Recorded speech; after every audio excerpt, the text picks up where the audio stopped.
show for June 5th. Welcome back. Welcome to Calgary, Alberta. It's for the Double D show on Malewail.com. Malewail TV, so look us up. Doing a few things. Little special treat out there going to be posted on YouTube. Will be Fire Hall Glassworks, an interview we had with Brian Kelk. We were able to, I went down and was able to view him pouring a project there for the Calgary Flames alumni. So take a look at that for under Fire Hall Glassworks on YouTube and take a look. It's a very interesting process. And Dirty did a very good job of going out and getting it on tape. Yeah, it's good stuff. So we always have the Double D question. We have a pretty simple one this time. It's Dave and Dirty. I'm wondering how I get a really close shave. Signed, Sheila. The bearded lady. Well, to start off with, myself, I shave in the shower. I find that to get a close shave, the only really way to do it is, to go in an upwards motion, and then, seek those little areas, and sometimes you might have to go a little sideways and all that. If you got sensitive skin, I always recommend a kind of a double shave. Shave downwards first, get all those sensitive spots, and then start working upwards, looking for those patches that need to get a little closer to the skin. All the ladies out there really love a nice close shave. Well, I don't have much advice. I don't shave very often. I'm on the 10th day of growth right now. One tip is always have a really sharp razor. It kind of works for me. Other than that, I just don't shave enough to have any advice for it. Yeah, for hairy little buggers like myself, I've been shaving since I was like 13 years old, so those are really good tips. Hot shower is my fave, so get that face hot. Awesome. Thanks, Sheila. They're the bearded lady. Okay, Dave, again, we do our little jokes, and we really appreciate if you guys would vote on our jokes, because I'd like to always think that my joke's better than Dave's joke. That's right. And Dave likes to think that his joke's better than my jokes. That's if we can get them straight. We usually screw them up. So Dave's up. So every day a male coworker walks up very close to a lady at the coffee machine, inhales a big breath of air, tells her that her hair smells nice. After a week of this, she can't stand it anymore. Takes her complaint to a supervisor in the HR department. Files a sexual harassment grievance against them. The human resources supervisor is puzzled and asks, "What's threatening about a coworker telling you your hair smells nice?" The woman replies, "It's Keith, the midget." That's my joke. Gee, your hair smells terrific. Right?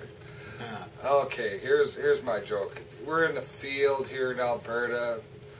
There's a couple bulls sitting at the top of the hill. And the young bull says to the dad bull, "Hey, Dad, what do you figure we run down and take us one of them cows?" And the father bull looks down at the son and says, "Son, what do you figure we walk down and take them all?" A little lesson in patience. So this time for the Sexy Sunday section, we figured we'd do beauty pageant scandal women. So there's been many of them. We picked 4 for the next 4 Sundays for you to watch during June. And you check them out every Sunday on Malewail.com. And these ones all have a little bit of scandal involved in their reign. So the first one is Rima Faki, the most recent Miss USA 2010. First Arab American to win. She won the 2007 stripper. That's the little bit of scandal she right? has. She was entered in a Stripper 101 contest by a radio station. Yeah, there you go. And she's also, most recently, they found that she had an independent role in a film called Throbbing Justice. I think it has some sexual tones to it. She's definitely gorgeous. Looks like an Egyptian princess. That's right. So take a look at her, and I'm sure you'll be pleasantly pleased. And our next one. Carrie Prejean, 2009 first runner-up. She was asked the same-sex marriage question, and her reply was, "I believe that's between a man and a woman." So it caused a little controversy. Yeah. And ended up having some nude photos pop up and personal erotic video. I'm sure we'll try to check that out. And it was actually later revealed that the pageant paid for her breast implants. So right, full of scandal for this girl. That's kind of interesting. Interesting. Good old Donald Trump. And then Vanessa Williams. Obviously, this one goes way back to 1984. She's the first African American to win. She was asked to resign after some nude photos appeared in Penthouse. So she's kind of the beginning of the scandalous Miss USA. And interesting thing about that Penthouse, it was the most successful issue at the time. Yeah, it was later considered child porn due to some underage photos of Tracy Lords. She was the centerfold of that issue. And who today is still in the business, I believe. That's right. So interesting things you can see that the go on difference there, of right? Vanessa Williams from back in '84 to now. Yeah, there's 2 pictures going to be posted, and you'll see her in her kind of her gown and Miss America outfit, and then another one there is just kind of a little bit hotter. Yeah. And lastly, we have Danielle House. She was Miss Canada back in 1996. She was stripped of her crown for assaulting her ex-boyfriend's girlfriend at a bar. Which, interesting enough, that ex-girlfriend her father was the vice principal of my high school. So a little personal connection to this scandalous woman. Yeah. She was later in Playboy on the cover wearing boxing gloves. That's right. So just to kind of add a little twist, Miss Canada is a nice little add to our Sexy Sundays. We got a little scandal ourselves. Yeah. So, once again, it's pretty much the end of our show. We always look forward to comments and questions. We're trying to keep it quick and simple. We appreciate our people who are watching, our fans.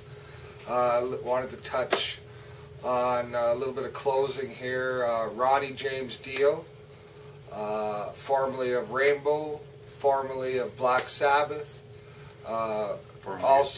formerly of Dio, his own solo stuff, died on May 16th of 2010. And we just want to take our hats off and raise our glasses to a man that entertained us for years and